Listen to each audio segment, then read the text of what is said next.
So we have types of aqueous solutions and solubilities.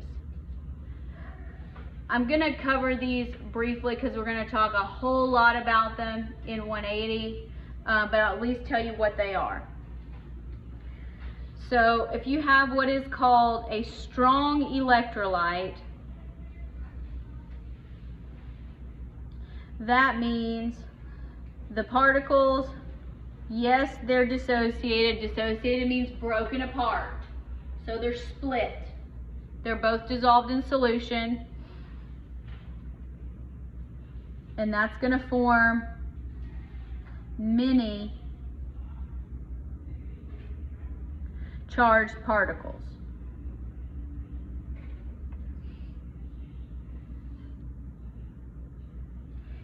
Strong electrolytes,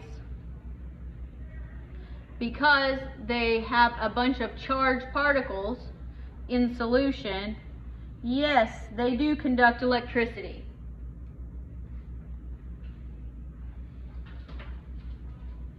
Examples of something that would be a strong electrolyte, these are going to be a lot of your ionic compounds that are not organic. So like sodium chloride, most of your acids, hydrochloric acid, sulfuric acid, things like that. You can also have a weak electrolyte. A weak electrolyte only splits apart some, only a little bit. It does conduct electricity, but it doesn't conduct near as much electricity. It is weak.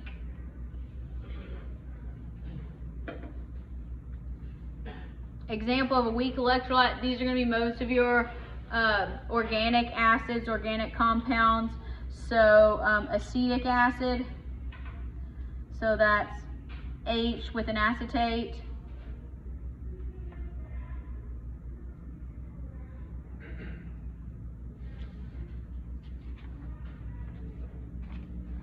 And then you have non-electrolytes. Non-electrolytes do not dissociate. Non-electrolytes dissolve as intact molecules.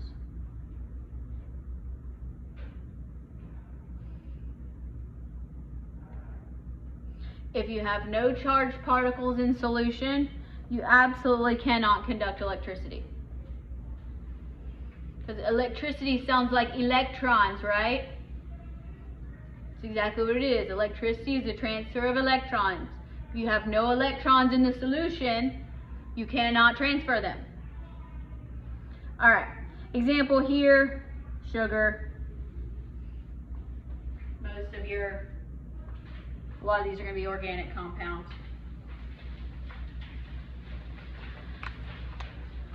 I don't think that that's a big focus. Now, solubility. These are the solubility rules. Okay. I will give you the table. I don't really like giving you the table because I didn't get the table. I had to memorize all these.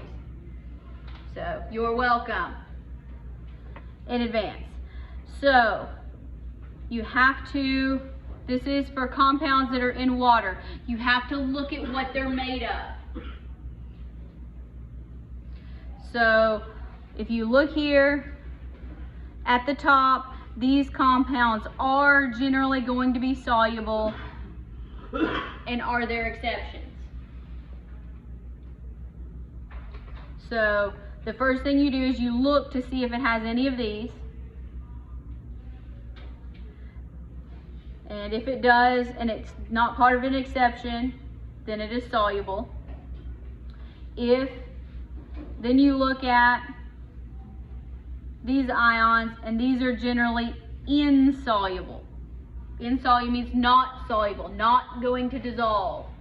Soluble means will dissolve.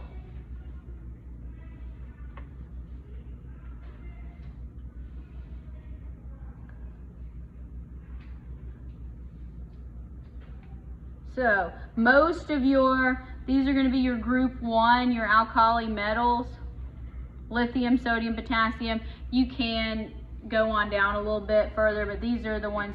And ammonium. Always soluble, no exceptions. I love that. I love no exceptions. So those are your cations that are always soluble. Anions that are always soluble. Nitrates and acetates. Nitrates and acetates, always soluble, no exceptions. Then you get exceptions now.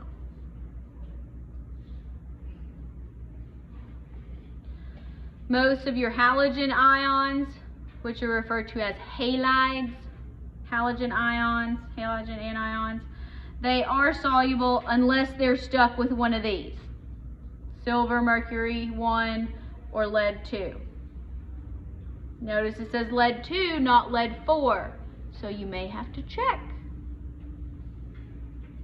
Sulfates are soluble unless they're with strontium, barium, lead 2, silver, or calcium. So that would be your group 2 cations, lead 2 and silver. Now when you get to the bottom of the table, these are not soluble unless they're paired with some of this stuff. Not soluble unless they're paired with this. So if you can read the table and get oriented to the table, which I will give you, but you have to know how to use it. Let's try some of these. So I'm going to write 4 of these out.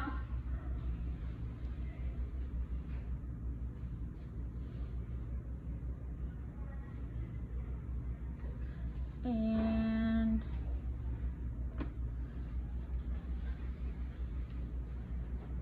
I want you to look at them and I want you to circle them if they're soluble.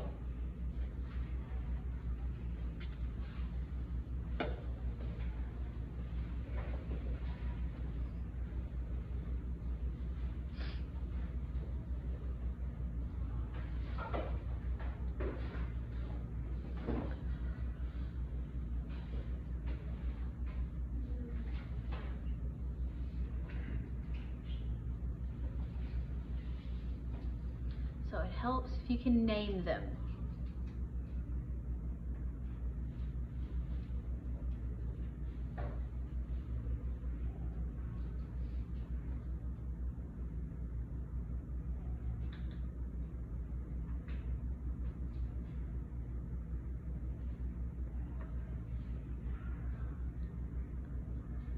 All right, let's look at the first one here.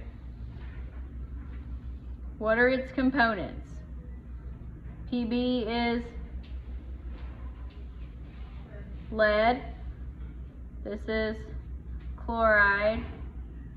All right, so let's look at the top. Does it have any of these in it? It has the chloride. All right, so it says it is soluble unless it's paired with silver, mercury 1, or lead 2. All right, is this lead 2? Yes, it is. So is it soluble? No. So not soluble. All right, this one. Does it have anything in the top of the chart?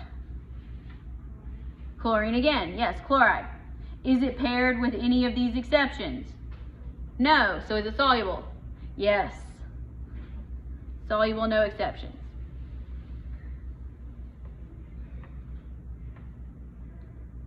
Next, does this compound have anything in the top of the chart?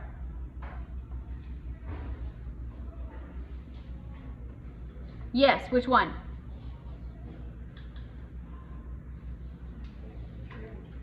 NO3, yes, that's nitrate.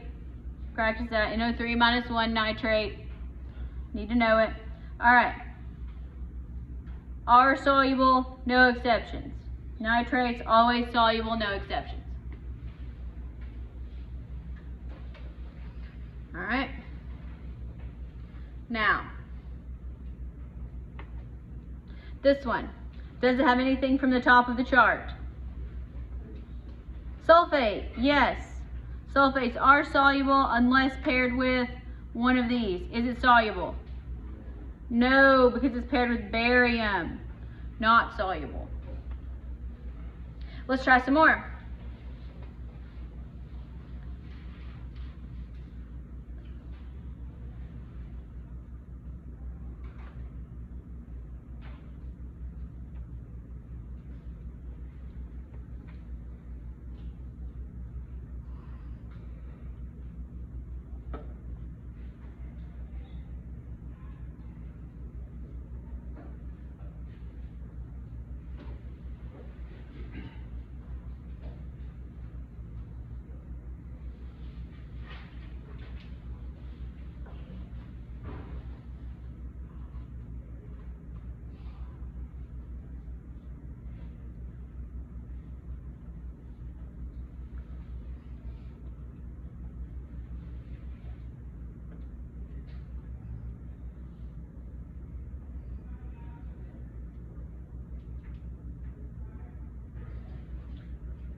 So let's look at the first one here. Is it soluble? Yes. Why? Sodium. Yes. All right. Next one. Is it soluble?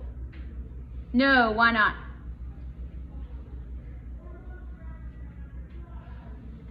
Because it has carbonate here. Carbonates are insoluble unless paired with one of these. This is not one of the exceptions, so it is not soluble. All right. This third one, is it soluble? Yes. Why? Potassium. Potassium, always soluble, no exceptions. This one, is it soluble? No. Why not? Yeah, it has a phosphate, not paired with an exception. Last one here.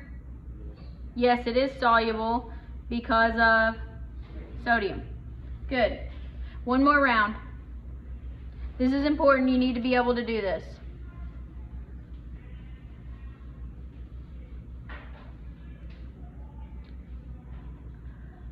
No, I don't want that. I want to be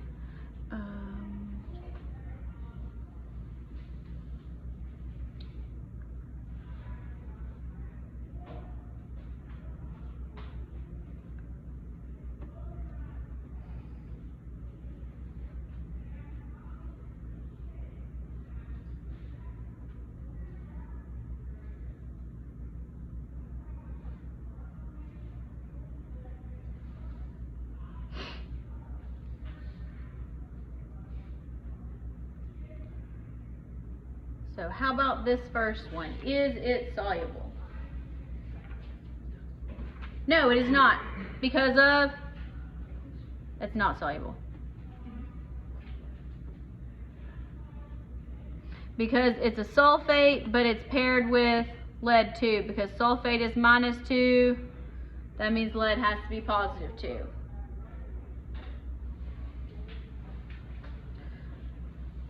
So if I had said this one would be soluble because that's lead 4. Lead 4 is not an exception. All right, so that would be soluble. Silver chloride, is it soluble? No, because it's chloride with an exception. Lithium carbonate, is it soluble? Yes, because it has lithium. Or you can say carbonate is insoluble, but it's paired with an exception. So that's practice using the solubility table. I will give you the rules, but you do need to know